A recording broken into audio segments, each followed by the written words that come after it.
All right. Back again with another late night footy talks.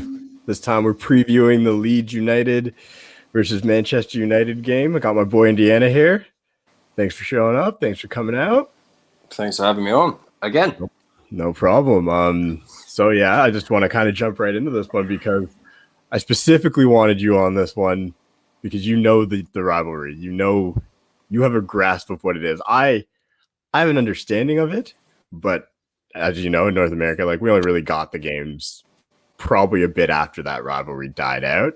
So I didn't get to see a lot of it. I just heard a bunch about it. So I kind of wanted to start off by talking to you and asking you questions like, what was it like back in the day? Like was it similar to the Arsenal rivalry? Was it similar to the how was this game perceived when we would be going up against Leeds United? What was the hype around it?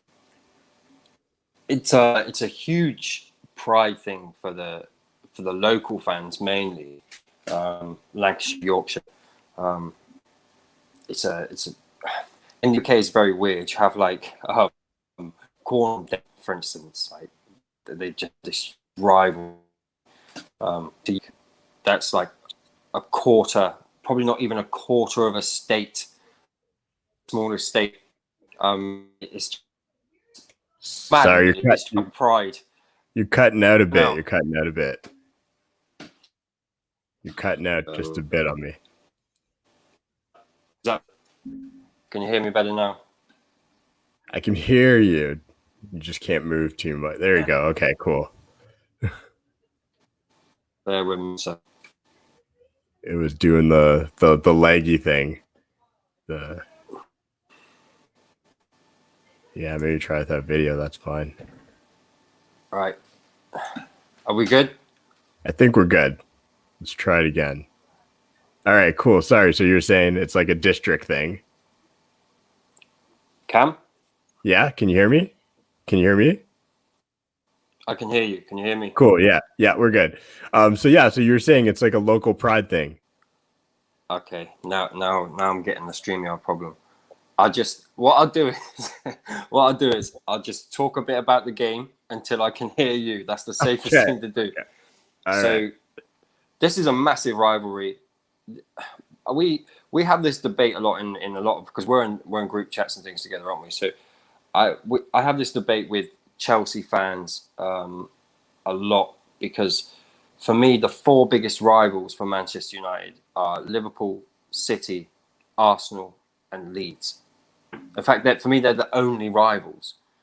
There's a lot of history between Manchester United and Leeds. Leeds are a very, very big club. They're a massive club. Like, just because they've been promoted, don't underrate them. They've got a great manager. Their style of football is, some would say, unorthodox, but it works for them. They press from minute one, high energy, fearless. They just go for it. It's a style of football that is very entertaining, but also dangerous. We've seen what they've done to Liverpool. Mm-hmm. It's a huge worry for Man United because we concede a lot of goals early. My big issue is we could easily concede 3 or 4 goals in the first half. So my question, and can you hear me now? Can you hear me now? Are we good? Can you hear me speaking? No? I can't hear you. You still can't hear me? StreamYard, I'm having real problems with it. Listen, this is a nightmare. But my fault, not the channel's fault. This is my fault, so I apologize. I think I know what's going to happen. I feel that players like Wan-Bissaka, the Freds, McTominays, Lindelofs, Luke Shaws, they will get pressed because they're not comfortable on the ball, and Leeds love to play like that. Where it does fall into our hands is that they press up high, and we are the best counter-attacking side in the Premier League by a mile. Yeah, it's not even close. It's not even a conversation. No. And I can hear you now. So perfect. Okay, so what I wanted to ask is because you're talking about how it's a district thing, like this rivalry, how it's basically a section of a city or whatever. Because I don't really two counties, really. 2 counties, and it's a pride thing. Have Leeds always played this high, this style, this high octane style? Is this like a DNA thing, or is it just a Marco Bielsa thing? Bielsa thing? This is a Bielsa thing. Okay. Yeah. Yeah, So definitely Bielsa. so when I think about it, and I've been doing research into Bielsa because Marcelo Bielsa, everybody was talking about like he's like Don Carlo, like he's this. So I didn't know a lot about him, so I started looking into his resume, his CV, and he's only really had 3 seasons of above 50% as a win percentage, two of those seasons came with the international squads with Chile and Argentina. So for me, as much as like the high octane style is cool and everything, it for me it's not necessarily a winning brand of football in the sense that it's sustainable. So when I think about the fact that they're going to press high, they're going to come at us, they're going to probably do what Sheffield United did, but in my opinion, with more skill and more talent. That high line, that over the top pass, that through ball is always going to be there. So when I look at the game, I'm hoping that Ollie sees what we all see and knows what their game plan is. It's like obviously he's much more seasoned than we are, that he's going to have a game plan for that and be ready for it. The one thing that I'm curious about, and this is something I haven't really seen a lot of in football, it's really great, like the man marking on defense. That's different for me. I'm not used to seeing, because basically that's what they do. They pick up man to man essentially down the pitch. Yeah. It's like the shifts happen and they pick up. So I'm curious on how we'll break that, because we have two problems, and you tell me if I'm wrong on here. Like if we play the guys like Scott and Fred, they're not great on the ball. So when they're being man marked, they're not skilled enough to get the ball out. But if we play Pogba, he plays with it too much. So he loses the ball in dangerous positions, and their best player, Bamford, is all about movement. So as soon as you lose the ball in a poor position, all it takes is the right run, and that's it.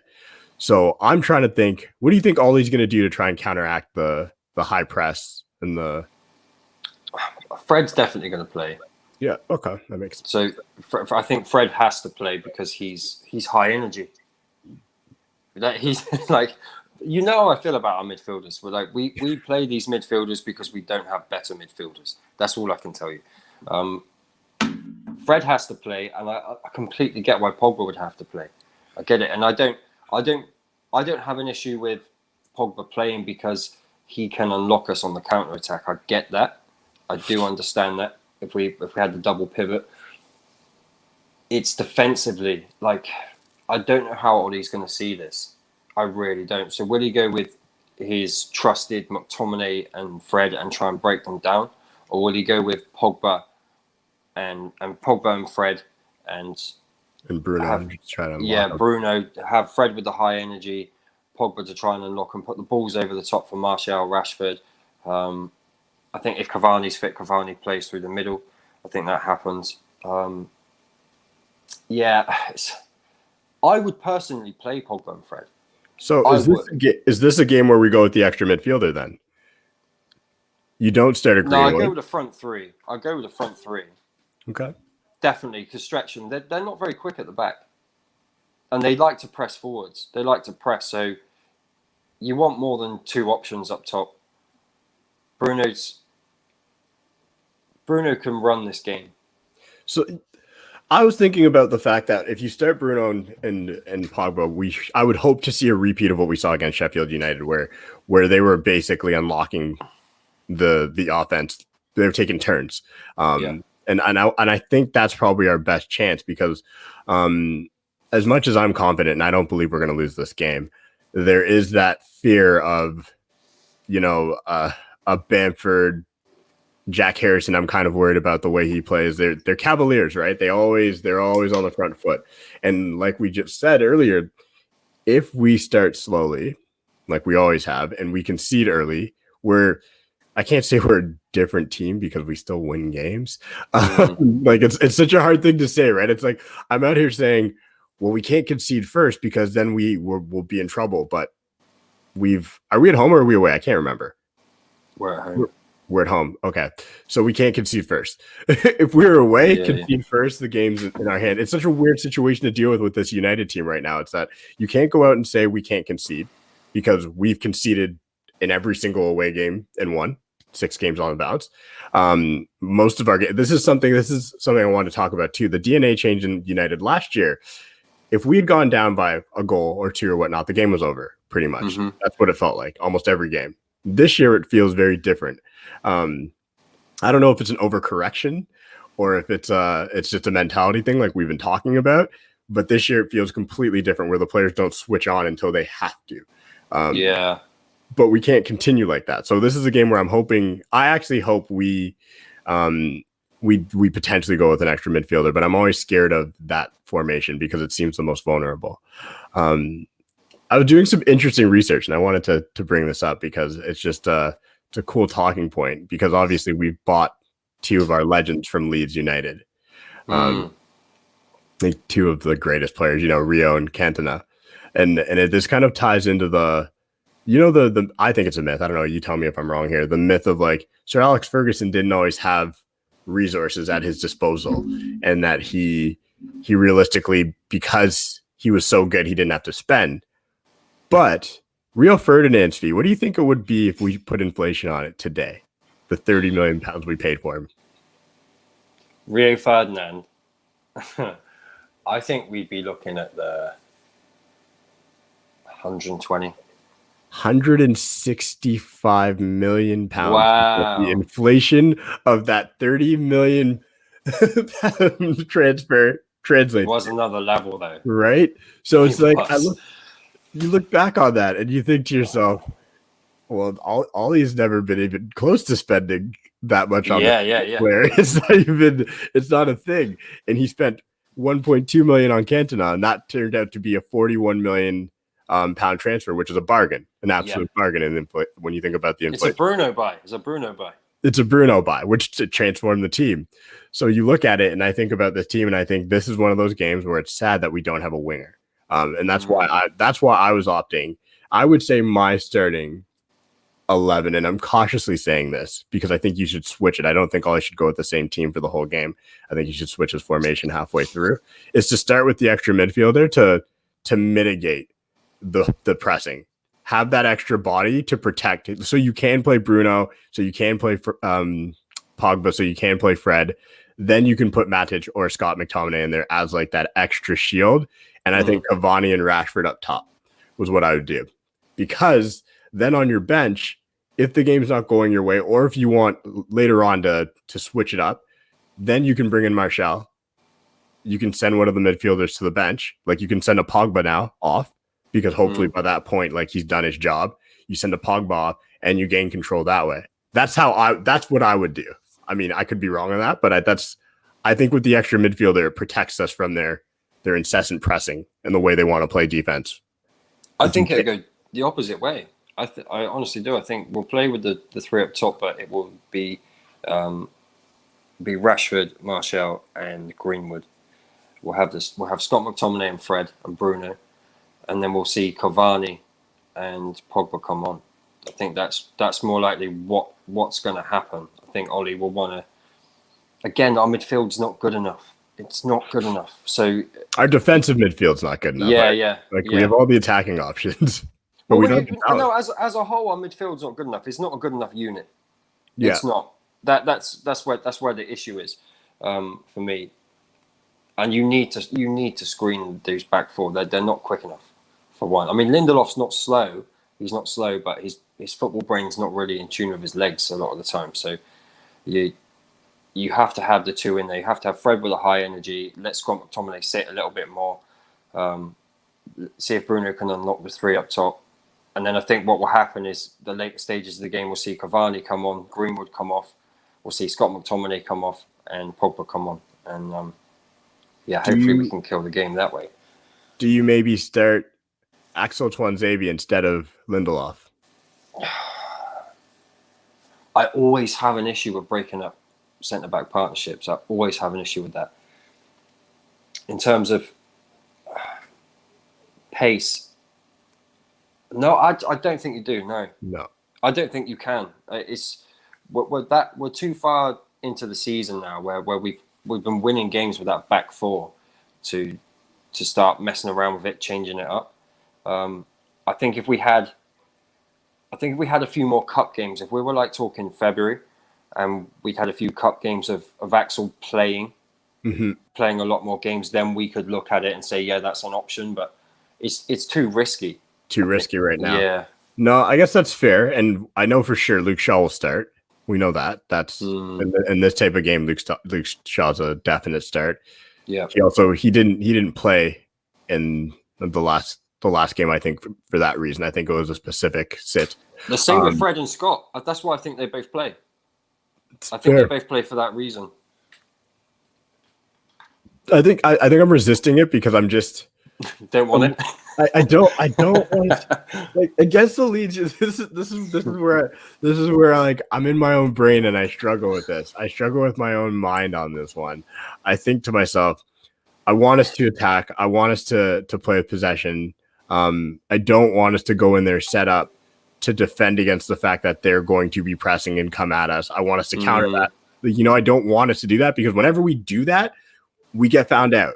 Like whenever we do that, we get found out. So it's like I want us to give them that different look and be a bit naive, because in my mind, when I say teams shouldn't be naive, and when I hope we aren't naive, I always think of it in the sense that it's because you don't have the talent to do it, but we do. And we saw it against Sheffield United. We saw just how well it worked. Like I think Danny was saying, every one of those offsides, if they'd actually scored on one of them, it would have been an onside goal. So if we're able to do that against Sheffield United, who, yes, aren't as good as Leeds, but they also are more structured, for sure. They still, as much as they don't have the talent, they do play with more structure. That we should be able to tear Leeds apart. And whenever we score first, the game's over. It's like that's what I'm starting to notice with us. And when we score a goal, the game's over. The energy in the players gets lifted really easily. It for whatever reason. I mean, not for whatever reasons. Obviously, a goal gets your team excited and gets more energy into the game. But for us, it's a complete jumpstart. We either need to be scored against, otherwise we just look flat. But I think Pogba's been, at least from what I'm seeing, he's taken what's happened in the media personally.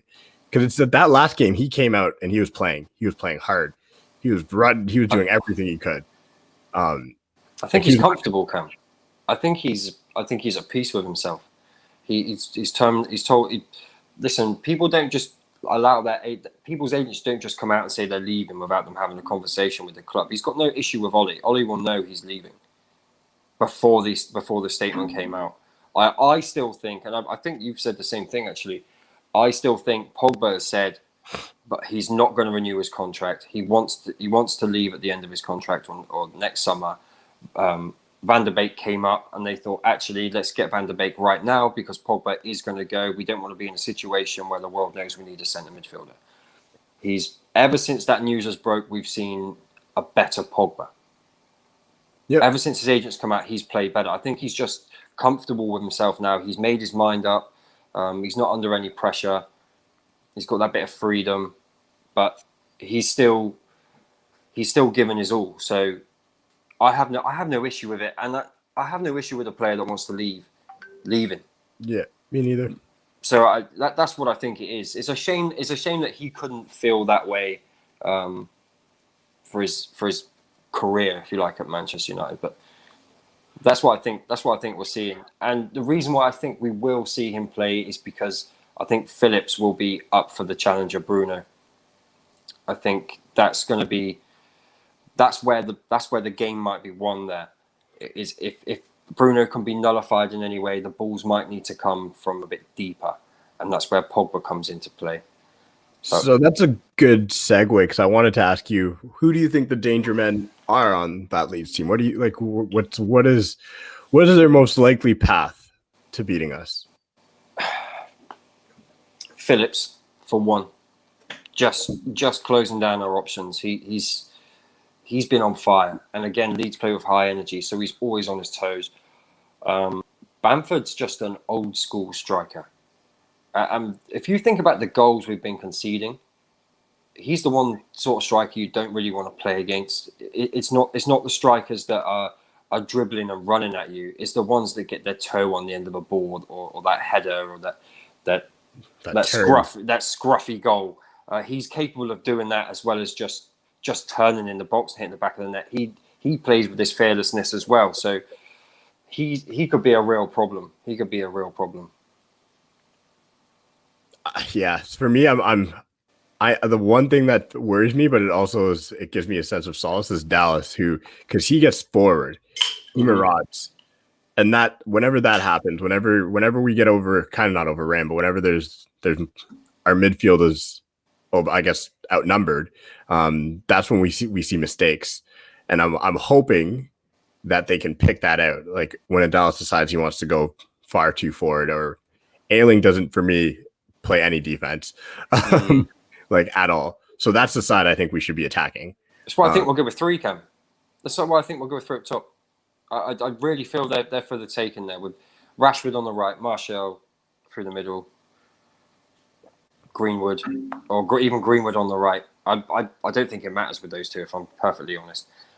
Martial straight through the middle, and we could the pace we've got is just incredible. It's our final balls. We have to be the fastest team in the Prem. I think that's it's our decision making up top, and let's be honest, Martial and Greenwood haven't started yet. No, they haven't woke up. So yeah, so games like this, hopefully they can, and again, hopefully Cavani's fit, and if they don't, we bring Cavani on. We're blessed with options now. When I think of the stretch of games we have coming, and just I think I am happy the way the Sheffield United game went. I think that has provided them with a lot of confidence. Scoring 3 goals is always going to provide a team with a lot of confidence, and it's funny for a team that plays with no pattern of play and just all superstars. We score 3 goals quite a lot. It is when you actually look at the numbers, you're like, Ollie's put 3 past a lot of different defenses. Yeah. So I think this is the game where we have to see them kick on, because after this game, we have the Leicester game, do we not? In the league, we have Everton, but then we have Leicester. That Leicester game, if I'm Leicester, I'm pissed off. First off, I'm not. I don't forget last year. I don't forget that you're the reason we're not in the Champions League. Yes, right. And there is that kind of, they're trying to challenge for the top. Like Brendan Rodgers' whole goal is to get in the top 4. That's all he cares about. So this game has got to be our jump starter, and I need to see if we're going to start Greenwood on the right, or wherever we start him through the middle, which I think is probably like Martial always starts through the middle when he plays. I want to see Greenwood be just a little less greedy. It's a little just a little less greedy now. He's starting to get to a place where he's becoming predictable. And that's fine. Being predictable is fine when it's like, we know your goal scorer, you're going to shoot, but he's forcing it. Exactly. He's doing the step over, take it to his left. Defenders are getting ready for the block. Before, they used to attack that ball, and that's how you would score. They would attack, he'd put it on the other foot, boom. Goalie can't see, that's a goal. Now they're sitting back and they're just turning their back and going for the block. I'm noticing it almost every time. It's clearly they've been taught. They watched last year. Because people seem to forget that Greenwood was an unknown commodity. You didn't know that he could score with both feet like that. You saw it. And you're like, okay, maybe once or twice, 3 times. You're like, okay, whatever. But by the 10th goal, you're like, okay, well, he can score on both feet, and that's something that I think defenses are game planning for. So I want him to channel that one. I'll still never forget that pass he made to Bruno from near half. That was just that was a scrumptious ball. But I want to see more of that from him. It was. He's got it in his game.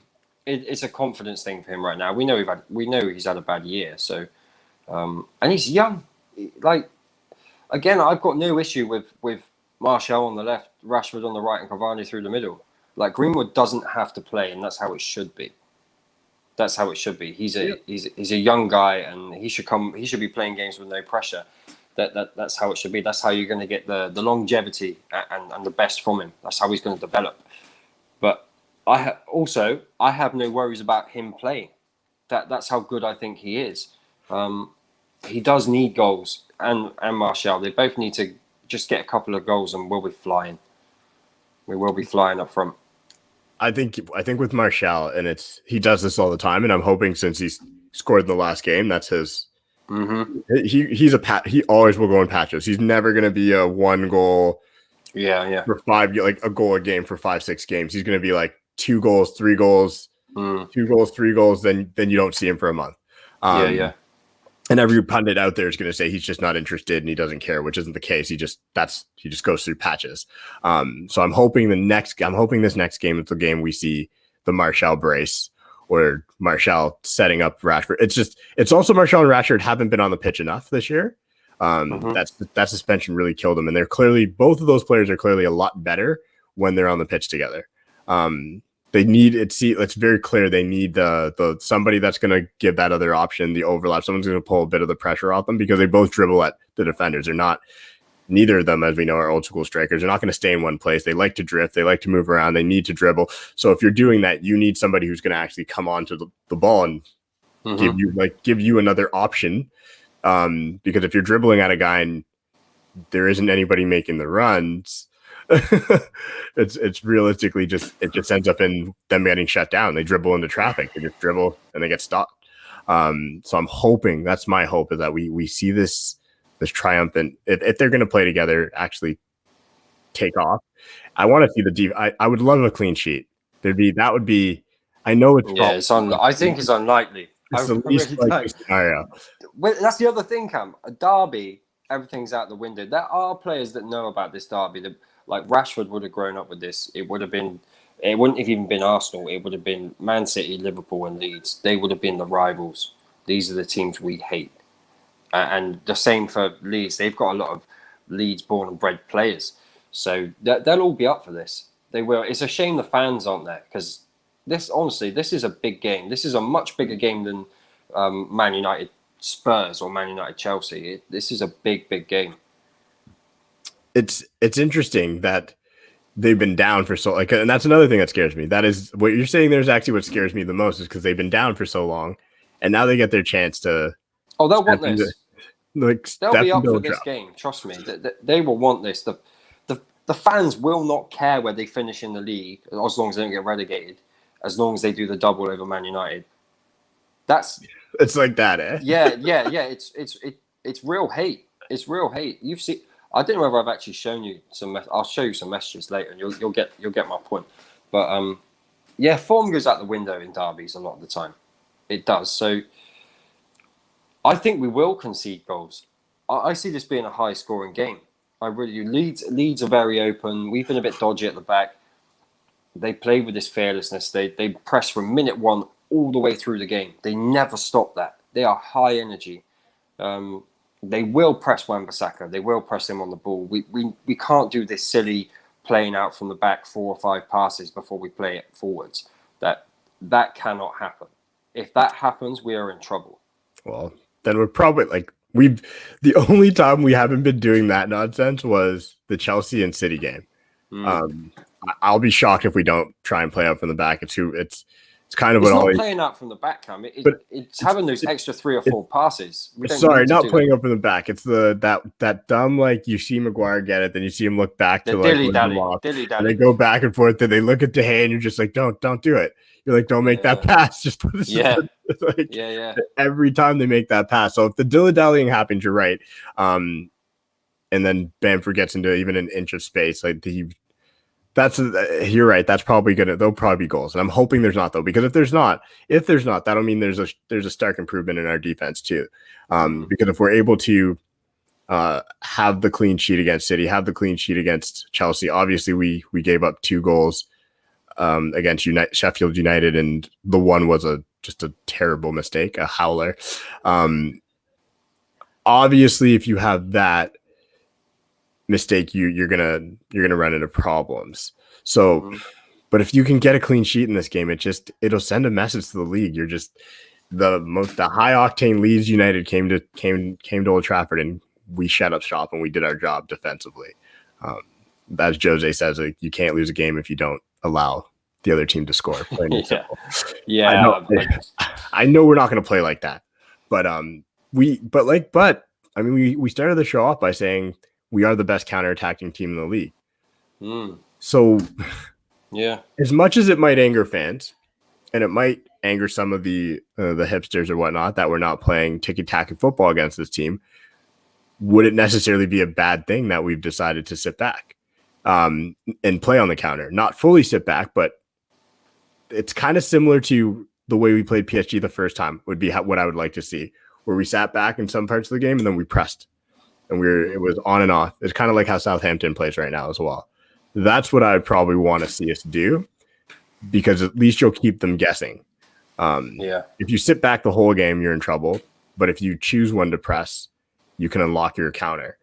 And again, with the pace, and as soon as one of their guys is out of position, especially if Ailing's on, I don't rate Ailing. I've seen a lot of people talk about it. I just, from what I've seen, I've watched a couple games, and it's just like having it's like Marco Alonso, like when you have those fullbacks who or Marcus Alonso, they don't defend. So he'll be man of the match tomorrow now, Cam. No, you said that he'll be man of the match. That's what happened. That's why I never say things like this, because I just know it's going to come back on me. I'm like, okay. No, I know. I get what you're saying. I do get what you're saying. It's the thing. Do you know what's really difficult? It's because we've been so inconsistent in our mentality on the pitch. Because that's what it is. There's a mentality problem for me. It's so hard to call a game. We know what Leeds are going to do, but we don't know what United side are going to turn up. We just don't. Like, we have to move the ball quick tomorrow. We have to move the ball quick. We can't dilly-dally on it. Like, Wan-Bissaka's, Fred's, Maguire's, Lindelof's, Shaw's, do not dilly-dally on the ball. McTominay even. Like, move that ball quickly. That will be the key. If they want to run, keep them running. That's the only way to do it. Because they'll be on you, and they hunt in packs. And if Wan-Bissaka gets boxed in right back, he'll lose the ball. That's what will happen. Wan-Bissaka's been targeted basically our last, I don't know, I think he's been found out. Last 3-4 games, he's been legitimately. You watch him, two things happen, and I won't lie, it was actually refreshing for me when you watch Telles play. In my mind, because we haven't really had, like, Luke Shaw's good on the ball, but when Telles gets the ball, he just looks like a baller. You're not worried about him losing the ball. He just looks like he's gonna just carry it forward without a care, make the right pass, simple, no problem, because he's capable. When Aaron Wan-Bissaka's on the ball, it reminds me of, like, when I'm playing football. I'm just like, I'm out of place when I get the ball at my feet. It's just, I'm not a good dribbler, and that's what it feels like when he gets the ball, and teams know that.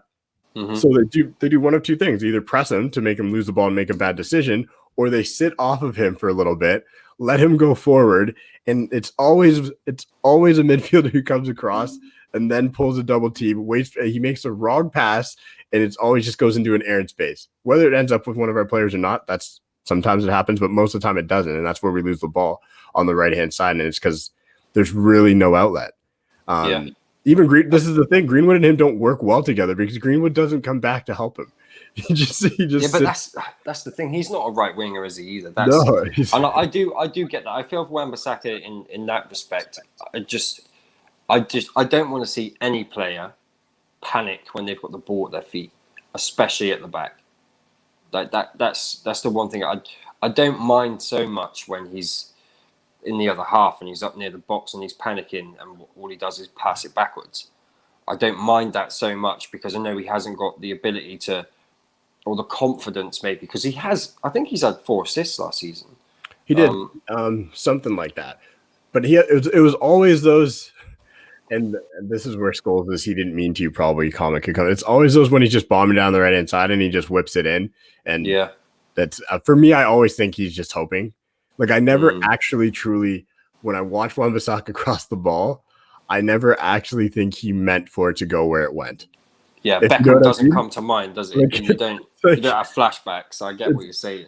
I always feel like I'm like, he probably did he beat that? Like, it just feels like he gets lucky with his crossing because there's not a lot of skill behind his technique. His technique's weird. It's just like he boots the ball. Same with Dan James. Dan James, I have the exact same problem with Dan James. When I watch him down the wing, it's like there's a certain technique when you watch players cross the ball in, and it's like that's a swing, that's an in swinger, that's an out swinger. For them, they kick it.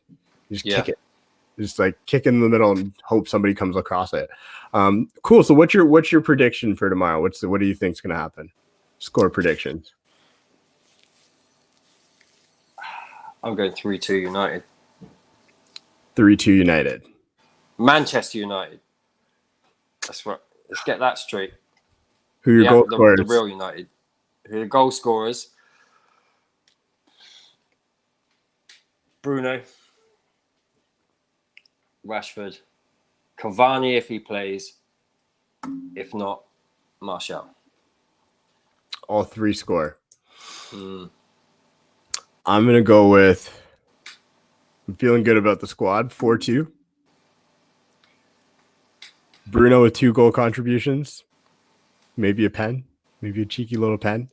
I don't care. I don't care if it's 4 pens. I don't care. I think there'll be one, because I think what's going to happen is we're going to have one of those moments where it's Rashford or Martial in space, and one of their players is just going to be forced to make a bad decision. They're going to get taken down versus them allowing him to shoot, and I think that's what's going to end up happening. I think if Pogba plays, he scores. I feel like he's on fire right now. If Cavani plays, he scores. But if he doesn't, I'm going with a Martial brace. 2 goal contributions from Bruno, whether it's an assist or a goal. If it's assist, if it's 2 goals, it's 2 goals. Then Martial and him, 2 braces. If it's not, Rashford and Bruno.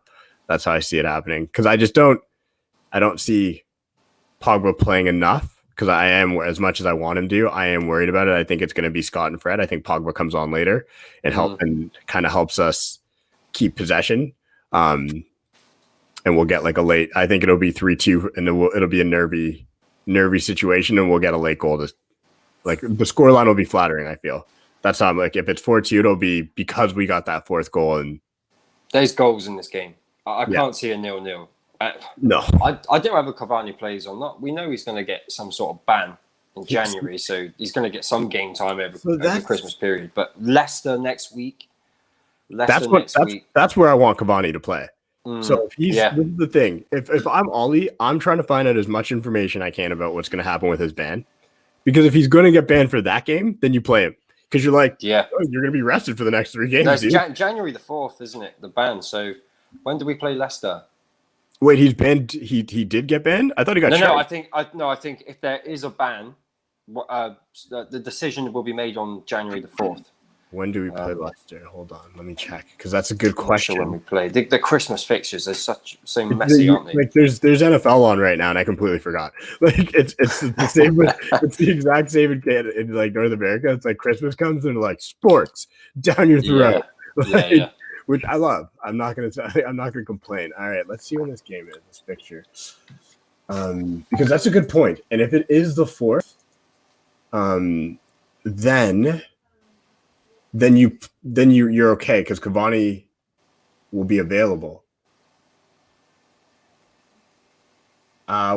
December 26th, it's Boxing Day. Yeah, sorry, I already knew that. Yeah, I should have known that too. Yeah, no, so Cavani's on the bench tomorrow. If we need him, he comes on. Yeah. And he plays against Leicester. He should start against Leicester and Wolves. Yeah. This period is crazy, dude. I'm looking at this. And they're big games as well. Leeds, Everton, Leicester, Wolves. Everton, Wolves, Aston Villa. Yeah. On New Year's Day. And then we get a break. They are going to need that break. Yeah. But no, it's a tough run. And I wouldn't be surprised if we only got 6 points out of those games. It wouldn't surprise me because of how we play. But you already know how I feel about this run of games. Yeah, but we should be taking points. We should be like these players should be thinking, hang on a minute, we play these games like we get our game, win our game in hand, we can go top. That's how they should be thinking.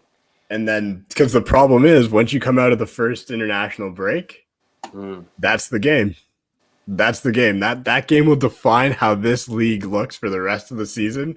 Yeah, us against Liverpool is going to be that's everybody's tuning into that one, and it's at Anfield, so the advantage is Liverpool's.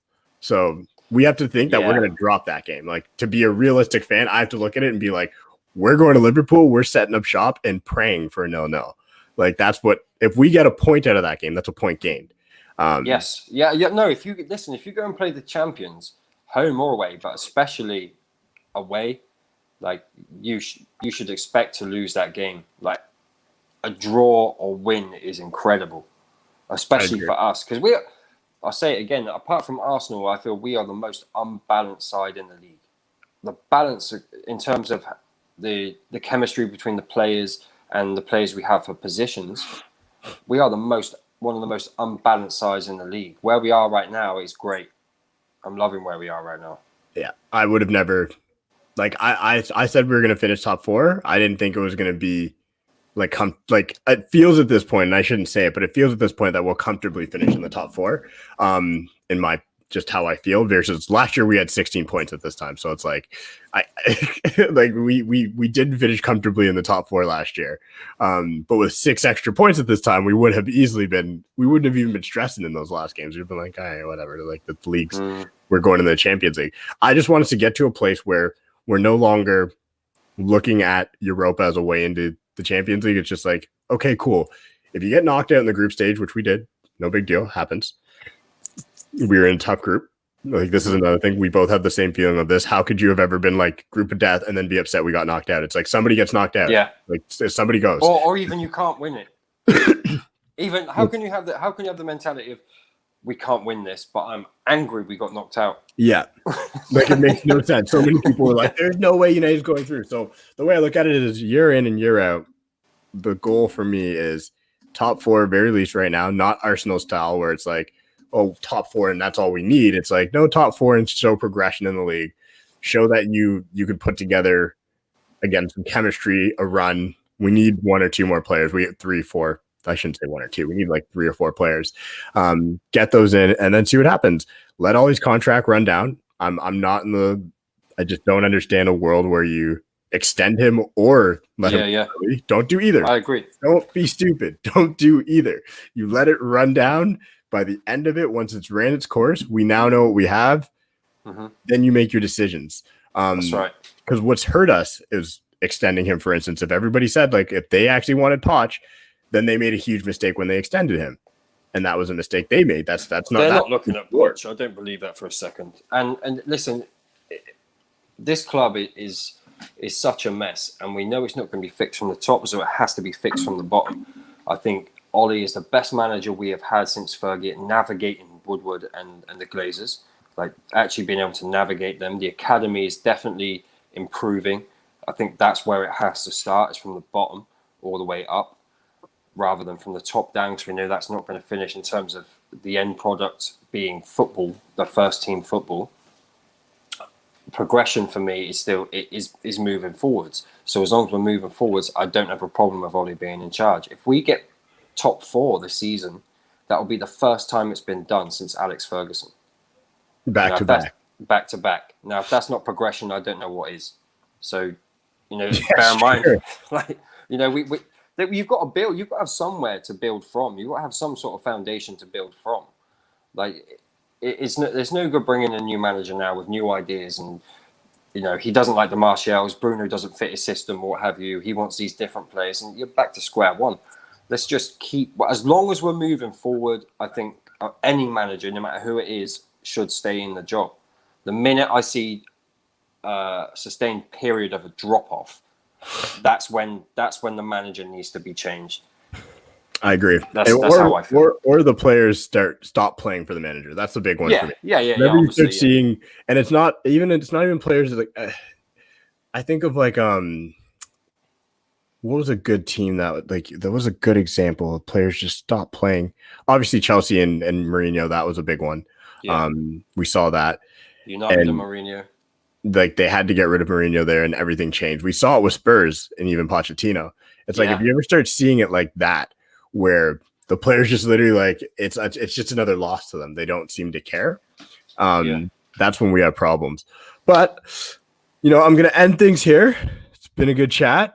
Definitely gonna be running a review on this, and I'm hoping that my optimism and my positivity stay strong and I don't get clipped up by somebody. But I do think we're gonna get 3 points from this game, 3 points from Leicester, and 3 points from Wolves. That's how I feel. I could see the banana skin being Aston Villa. That's the one. I think we get a draw against Wolves. I got to say, I think the draw is going to be Villa because I think 2 things are going to happen. Jack Grealish is going to want to show up and just be like, "You should have bought me," And they've just got some good players that their team's is starting to click. But I see win, loss, draw, win. Unfortunately, I see beat Leeds. Leicester beats us. We lose to Leicester. We draw against Wolves, and then we beat Villa. That's how I see it. And do you know what? I wouldn't actually be upset. That's not the word. That's not terrible. Like, I'm not like, at the end of the day, I wouldn't be upset. But that firmly just means we need to finish in the top 4. Like, it completely. And I know you're never going to say you don't think we're even in a shout of the title. So not yet. No, I can't. Not yet. See, that's. I don't want to jinx us anyway. Even if I thought that, I'm not saying. There it is. There it is. He's just like, I'm just not going to say anything. No, because even if it's going through my mind, no one's clipping me up. All right, man. Well, thanks for coming on. I appreciate it. Thanks for having me on again, man.